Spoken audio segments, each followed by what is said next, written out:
τη μία τη σέντρα καλή. Ο Τσίνα γκολ 1-0.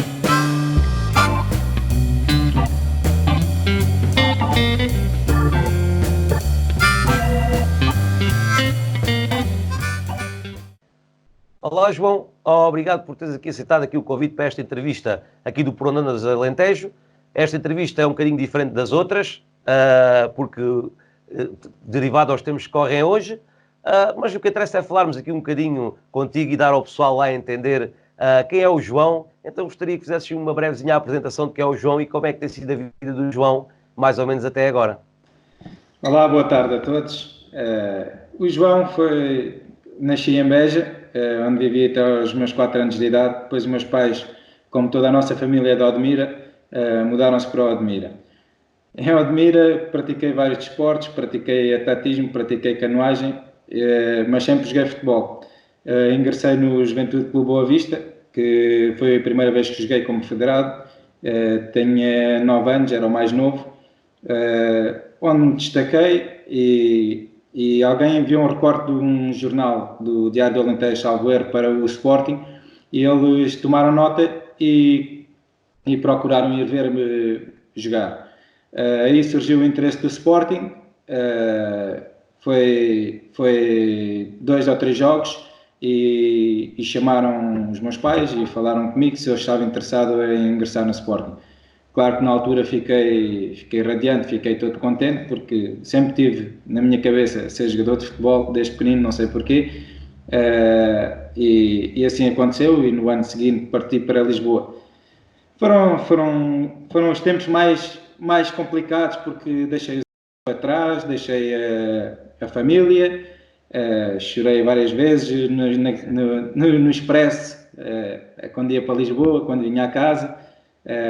Mas tive a sorte também de encontrar um grande clube como o Sporting, que me soube acolher, um grande treinador que já faleceu, o Osvaldo Silva, que puxou muito por mim e sabia da minha situação, que era talvez na altura o único rapaz que não era de Lisboa, e as coisas foram se desenrolando, comecei-me a adaptar cada vez melhor, e acabei por fazer 8 anos no Sporting, em que inclusive ganhei o título de campeão nacional de juvenis, em 98, 99, salvo erro.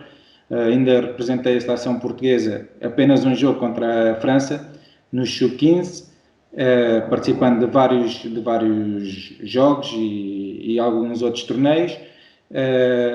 E no último ano de Júnior, recebi a notícia que o Sporting não contava mais comigo, e começou uma nova aventura, onde fui parar... Mas para quem não sabe, né, o João já tem 37 anos, não é isso? Sim. Mas a realidade na altura de ir para um clube é completamente diferente do que é hoje, porque quando foi para o Sporting não havia academias, não havia nada do que há agora hoje em dia que os miúdos têm, não é verdade? Não, isso é totalmente verdade, até porque eu fui muito novo e na altura os meus pais tinham uns amigos da Amadora, em que se propuseram a ficar comigo na sua habitação e tomar conta de mim. Ainda hoje sou muito grato a essas pessoas. Tive um ano e o centro de estágio realmente na altura não tinha qualquer tipo de condições, ainda para mais com um miúdo como eu com 10 anos. A realidade do clube não tem nada, não havia academia, o centro de estágio não tinha uma pessoa a controlar sequer nenhuma criança, eram os mais velhos que tomavam conta dos mais novos. Mas até eu tive 2 anos, tive um ano com esse casal da Amadora, o João Ceiro, que costumavam ir passar férias para Almograve, e tive outro ano em Santo António dos Cavaleiros com os pais de um colega meu que também me acolheram no ano seguinte, e só depois entrei no centro de estágio do Sporting já com 13 anos, onde já estava mais preparado e já estava mais adaptado. Já onde era a academia? No antigo estádio José de Alvalade. Era ainda no antigo estádio? Sim, o centro de estágio ficava por baixo das bancadas. Mas pronto, naquela idade, como era tudo uma brincadeira e dávamos todos bem e criámos um grupo muito forte, e penso que o segredo do Sporting na altura, também para conquistar muitos títulos, era essa coesão, era a família que havia ali dentro, tínhamos liberdade e responsabilidade ao mesmo tempo. Eu penso que hoje em dia tem várias condições, mas falta um pouco dessa liberdade do mundo cá fora, são muito protegidos. Talvez seja uma questão que o Sporting ou as outras academias também tenham que ver em termos futuros. Mas pronto, tinhas que estudar, né? Levavas a vida, estudavas, andaste em escola, mesmo assim, quando andavas no Sporting. A minha vida escolar foi praticamente, primeiro ano foi na Amadora, segundo ano em Santo António dos Cavaleiros, o terceiro ano em Santo António dos Cavaleiros, quarto ano fui para Telheiras, fui para Luís de Camões. Eu tive um ano apenas, praticamente, sempre só numa escola. E por isso, às vezes dizem assim, viveste tantos anos em Lisboa, deves ter muitas amizades. Não, porque eu tive um ano em cada escola, então essas amizades vão se separando ao longo do tempo. E mesmo infelizmente, em termos do futebol também começamos a perceber que uns têm que sair, outros ficam, outros vêm de novo. E nós, é uma aprendizagem da vida e aprendemos mais cedo do que muitos. Ou seja, a sua vida tem sido sempre uma adaptação constante. Exatamente. Sempre, eu costumo dizer, mochila às costas e chuteiras para dentro e vamos embora. Já agora, puxando um bocadinho atrás também o que estávamos a conversar, como é que foi recebida dentro do teu seio familiar, não é? Derivada à idade de teres 10 anos, certo? Quando saíste aqui de Odmira, como é que eles receberam aquela notícia para a mãe, para o pai? Prontos, como é que a família recebeu aquele impacto de repente que o filho ia estar longe deles, né? Que sempre foi criado ali com eles? Foi um misto de alegria e orgulho, mas foi ao mesmo tempo uma enorme tristeza. Eu sei que a minha mãe sofreu bastante, o meu pai também, mas não demonstra. Mãe. Exatamente, não demonstra tanto.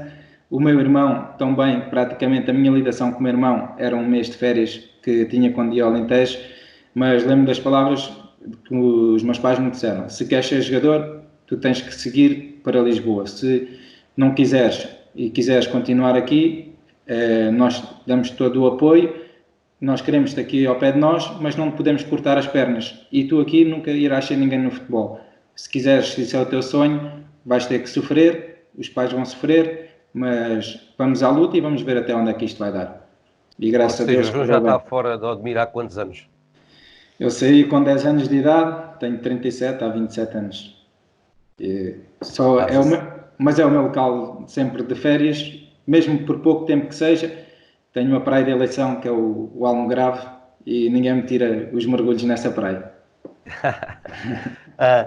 E o João também pode dizer-me um bocadinho, porque é assim, eu estou-lhe a tratar por o João, mas como toda a gente sabe, o João não é conhecido por o João no futebol, é conhecido por o China. É verdade. De onde é que vem esta alcunha? De onde é que vem... Porque é que começaram-lhe a chamar o China e não o João Gonçalves? A história do China começou como os meus pais tinham um estabelecimento comercial, não tinham tempo para olhar por mim. E o meu irmão era mais velho do que eu, 4 anos, já andava na escola primária, e eu passava as manhãs todas, enquanto eles tinham as aulas, a jogar a bola no campo. Quando eles vinham, jogava a bola com os mais velhos. E a alcunha do meu irmão, porque num carnaval levou um fato do karaté, era o China. E então começaram a chamar o Chininho, o Chininho, o Chininha, e quando eu comecei a jogar, a entrevista que saiu no Diário do Alentejo veio com este nome de China, e daí ficou China para toda a vida. O teu percurso profissional, né? Tiveste desde primeira divisão, segunda divisão, terceira divisão, chegaste a jogar praticamente em quase todos os escalões do futebol português e também do futebol internacional. Também tiveste uma pequena passagem, penso eu, por o Desportivo de Beja, não é? Tiveste uma época. O que é que podes dizer dessa época, que foi a época, a única que tiveste num clube alentejano, certo? Sem falar da parte infantil, né? Sim. Recordo-me bem, foi o primeiro ano de sénior e terminei a parte do futebol juvenil no Farense e não tinha clube na altura, e o meu pai conseguiu falar com o treinador João Caçoila, na altura, que se havia interesse em que eu representasse o Desportivo de Beja. Tive uma semana a fazer testes, inclusive com um grande jogador que é o João Nabor. Ficámos os dois, jogámos juntos essa época. A época correu bem, penso que fiz 20 ou 20 e poucos jogos, muitas assistências, mas encontrei uma realidade, estudava ao mesmo tempo, mas estava a perder o sonho, porque sabia que no Alentejo seria muito difícil de virem ver um jogador à terceira divisão nacional, que era antigamente existia essa divisão, e embora fizesse uma boa época ou uma má época, que ninguém ia dar por isso. E deixe-me só aqui dizer uma coisa, e o que é que pensa? Acho que hoje em dia ainda continua essa percepção para muitos jogadores aqui do Alentejo, de ser uma divisão, pronto, neste caso agora falamos da primeira distrital, porque passam logo para a segunda, não é? Falamos de uma realidade verdadeira que se calhar a nossa distrital é muito pouco vista comparada com muitas distritais do país. Ainda pensa que isso seja assim? Ainda é assim, porque, como nós sabemos, a nossa região não tem grandes clubes de renome, e as distâncias também são longas. Então o futebol fica mais focado por zonas como Lisboa e a parte do norte e um pouco o Algarve e Setúbal. E a nossa região fica muito esquecida. Eu por vezes digo que, ao fim e ao cabo, também acabei por ter sorte de me verem, porque eu sei que é muito difícil e existem muito bons jogadores no Alentejo, mas a procura, mesmo por parte dos scouters e dos grandes clubes, é mínima em relação a outras regiões do nosso país. E então, eu penso que também deveriam olhar mais para o nosso Alentejo, também deveria existir um clube que fosse, que ele metesse a nossa região num patamar superior no futebol também. Tem que haver um investimento em conjunto, talvez, de uma grande equipa do Alentejo para isto mudar um pouco também. Bom, então estávamos a falar aqui do Desportivo de Beja, começaste a perder aqui um bocadinho as aspirações para te tornares mesmo profissional, não é? Pronto, estávamos por aí, vai-me explicando um bocadinho, depois começaste a crescer um bocadinho na carreira, como é que isto tudo aconteceu? Faz um bocadinho um resumo também, não é? Para o pessoal saber lá de casa. Isto aconteceu, eu dizer que não foi fácil porque a minha posição é lateral esquerdo, embora também jogue médio extremo esquerdo e fiz alguns jogos no Beja também nessa posição. Eu costumo dizer que posso jogar em todas as divisões do Campeonato Português porque passei por todas. E quando terminei a época no Beja, tinha a renovação praticamente feita, só faltava assinar, e ligou-me um ex-treinador do Sporting, no Naré, se eu estava disponível para ingressar no Sporting Clube Pombal, que era na segunda B, uma divisão acima. E eu aceitei o convite, e assim foi. Eu acabei por não ficar no Beja e fui para a segunda B, para o Sporting Clube Pombal, onde o treinador era João Carlos Pereira. Fizemos uma grande época, o objetivo era da subida. Creio que ficámos em terceiro lugar nesse ano. Em seguida deu-se uma pequena crise nesse clube e apareceu o Fátima, que tinha alguns colegas que tinham jogado comigo no Pombal, que me foram buscar. E aí penso que foi o ponto em que começou a ser falado o meu nome na segunda B, porque eu tive um convite para ir para o Estrela da Amadora após um jogo de treino contra eles no Fátima, em que não fui devido à situação financeira do Estrela da Amadora e devido às exigências do Fátima. O treinador, salvo erro, era o João Alves e o meu treinador na altura era o Vitero. Aí o meu nome começou a ser falado. Eu lembro que no ano seguinte, no final da época, eu casei, e no dia do meu casamento eu recebi 10 telefonemas de treinadores desta divisão, da segunda B. Mas eu também entendia que ainda não chegava para mim, porque se estava a casar, se queria fazer a vida disto, não era com os salários que eram pagos nestas divisões, queria conseguir ser profissional.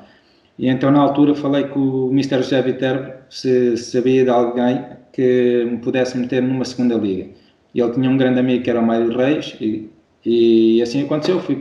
Acabei por ir para o Maia, com um contrato que aquilo era tudo menos bom para mim, porque o contrato era, se quisessem mandar embora em qualquer altura podiam mandar e eu não dizer nada, se me quisessem emprestar eu era emprestado e não podia dizer nada. O dinheiro também não era muito, 6 meses sem receber no meio. O que é certo é que o Mr. Marveis apostou em mim e nesse ano, aí sim, no futebol profissional, ia jogar no Norte, que conta muito, que tinha sempre muita gente a ver.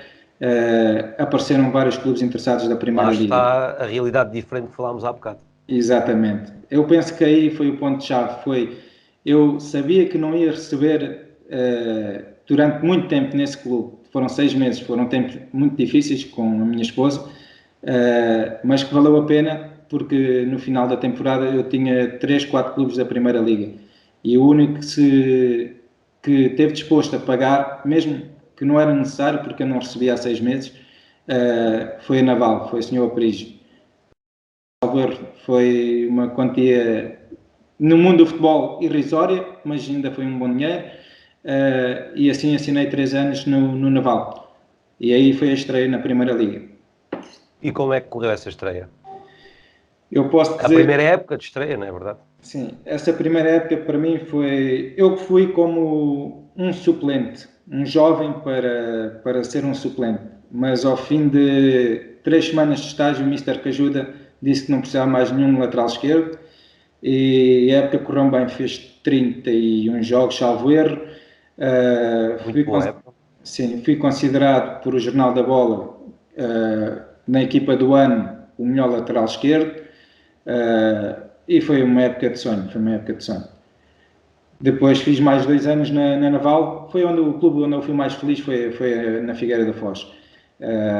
No segundo ano foi a confirmação, muitos jornais falaram da confirmação, e no terceiro ano, que era quando eu terminava o contrato no final, falou-se muito de muita coisa, mas a verdade é certa que a melhor proposta foi a do Belenenses, e ingressei no Belenenses.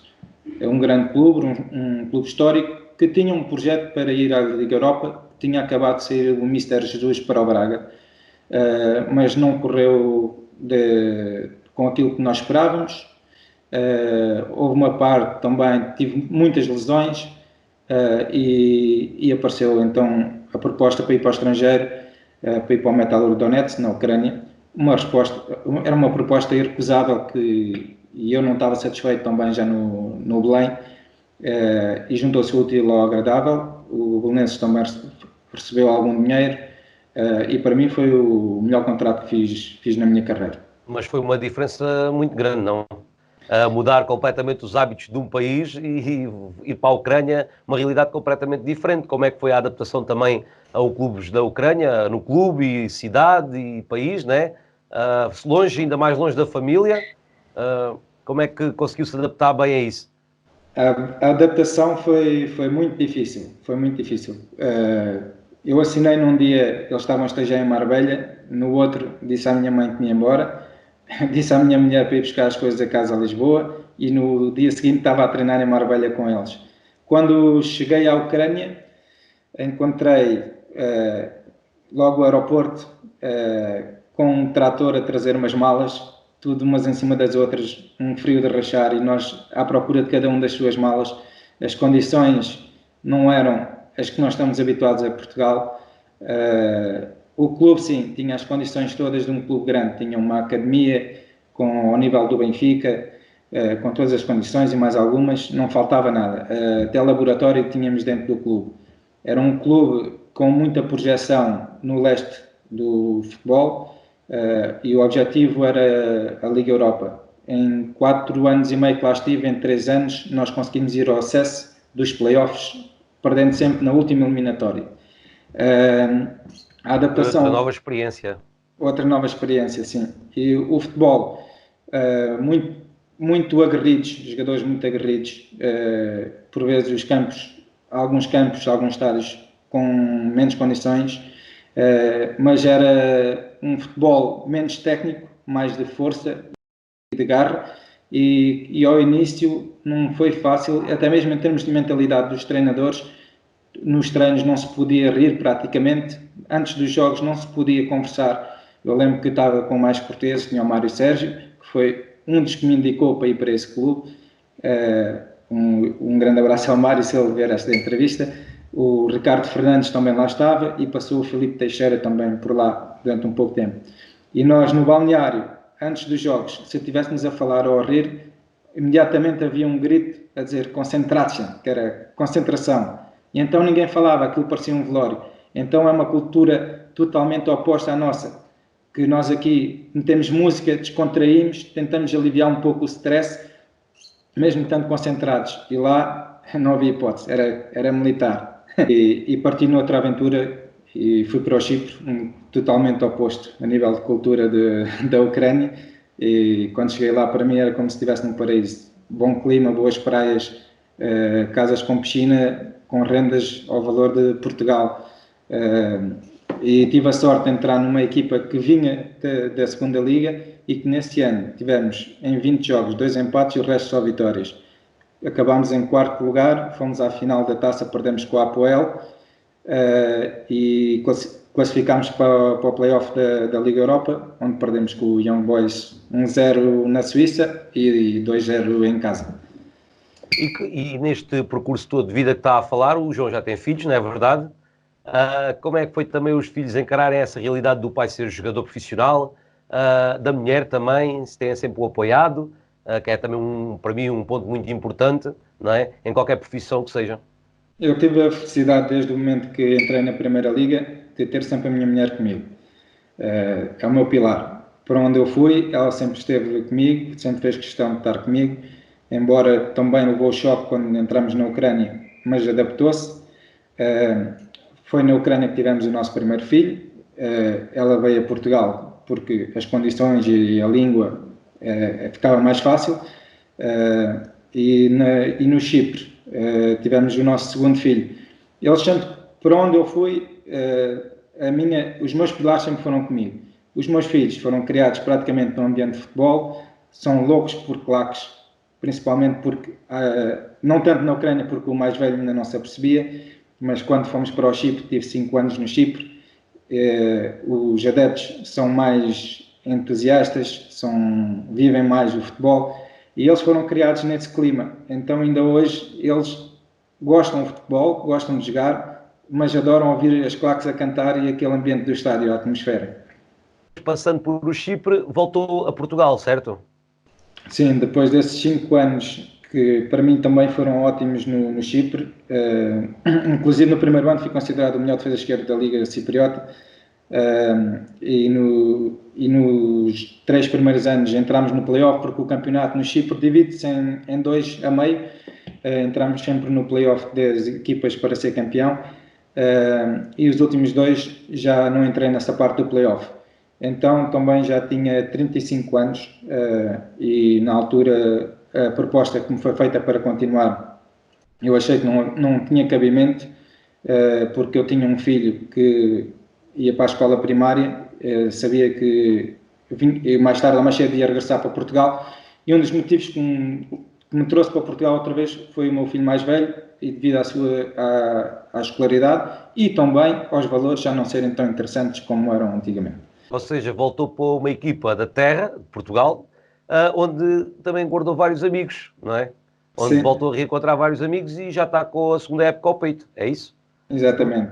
Quando ingressei no Vila Franquense, falaram-me que o objetivo era a subida da divisão, que não ia ser fácil, que não era uma liga fácil, que o futebol português também tinha mudado muito, e eu vi que no CNS atualmente, principalmente as equipas que apostam para subir, já se joga um bom futebol, os treinadores já está diferente, e ainda bem para o nosso futebol, porque há mais qualidade, pelo menos a nível de trabalho dos técnicos e também dos jogadores, e foi uma época muito cansativa, porque como nós sabemos, o CNS depois tem aquele play-off, e aquele play-off basta um jogo mau para estragar uma época, mas aceitei o desafio, falei com o Rodolfo na altura e disse que eu vim para aqui, não vim para brincar, vim para subir isto, e conseguimos subir, e no final, no último jogo, dei-lhe um abraço e eu disse que vinha para aqui para subir isto. Foi engraçado, porque eu tinha essa convicção e cheirava-se, porque anda no futebol há muitos anos, cheirava-se dentro daquele balneário que nós íamos subir divisão. No final da temporada, fizeram-me o convite para continuar com a camisola do Vila Franquense ao peito. Eu disse, sinto-me bem, sinto-me apto e vou fazer aquilo que eu mais gosto, independentemente de fazer um jogo, fazer 2 jogos, fazer 30 jogos, eu vou dar sempre o meu melhor por este clube. Assim o fiz com todas as camisolas que vesti, e estamos aqui na luta da segunda Liga agora, e penso que vamos conseguir a manutenção. Como é que é a vida de um jogador profissional derivado ao coronavírus? Está limitadíssima, não é? Porque não é a mesma coisa que estarem a treinar com a equipa e com todos juntos, não é? Mas pronto, tem que ser sacrifícios, e com estes sacrifícios pode ser que o nosso país vá para a frente e que aprendemos alguma lição com este vírus também, que acho importante nisso, não é? Sim. Eu penso que estas coisas por vezes acontecem, para ser ultrapassadas e de nos tornar mais fortes. E creio que isto vai ser uma das razões também que nos está a tornar mais fortes, e até mesmo a nível do espírito, do amor, de amizade. Penso que estas coisas também trazem muito isso às pessoas, e penso que por vezes estas coisas têm que acontecer para não nos focarmos só numa coisa que toda a gente anda à procura, que é o dinheiro, e que sem saúde o dinheiro não serve de nada. Qual foi o melhor momento para ti enquanto jogador, Caixas? O momento que mais gostaste, a equipa que mais gostaste de ter e em que sentiste mais realizado enquanto jogador? A equipa que eu mais gostei foi a Naval 1º de Maio, porque era um grande clube, com um grande presidente, o Aprígio, e tinha um ambiente muito característico das cidades médias, que éramos uma família todos. Por isso conseguimos sempre os nossos objetivos. O momento mais marcante, como tu me perguntaste, talvez ter ganho a Supertaça do Chipre, ganhámos ao Apoel, talvez tenha sido um dos pontos mais altos da minha carreira. Claro que guardo o Sporting também no meu coração, porque foram 8 anos, fui campeão nacional também, mas eu diria esses dois, 3 clubes foram os que mais me marcaram.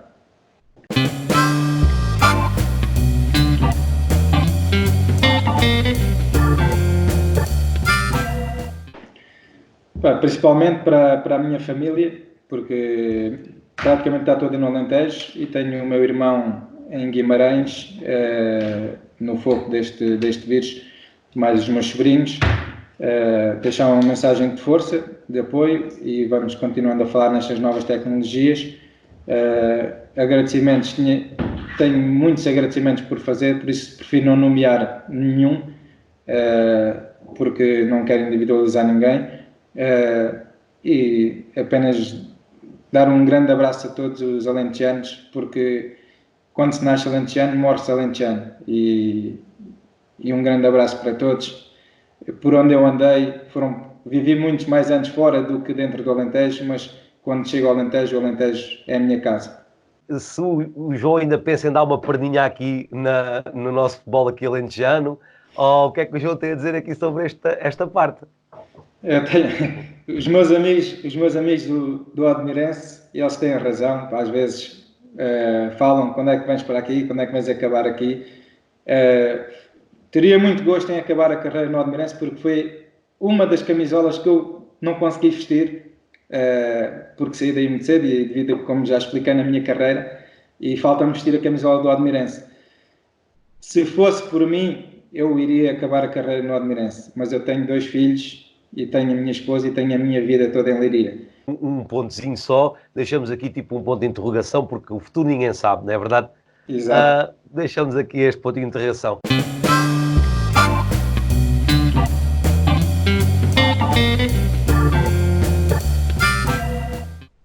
Quem são os seus ídolos do futebol? O Rui Costa e o Roberto Carlos. Uma inspiração para si? O meu pai. E se fosse um super-herói, que poder gostavas de ter? Devido ao momento, ter a cura do coronavírus. Ok. Bem, obrigado, João, por Ondas Alentejo. Foi um prazer estar aqui à conversa contigo. É pena não ter sido presencial, mas obrigado por também ter estado aqui e teres aturado aqui uma pessoa que não é profissional e que tu merecias muito mais. Um obrigado a ti por este tempo disponibilizado aqui ao Por Ondas Alentejo. Não, eu é que agradeço por se terem lembrado, e muito obrigado a todos, e um grande abraço a todo o nosso Alentejo.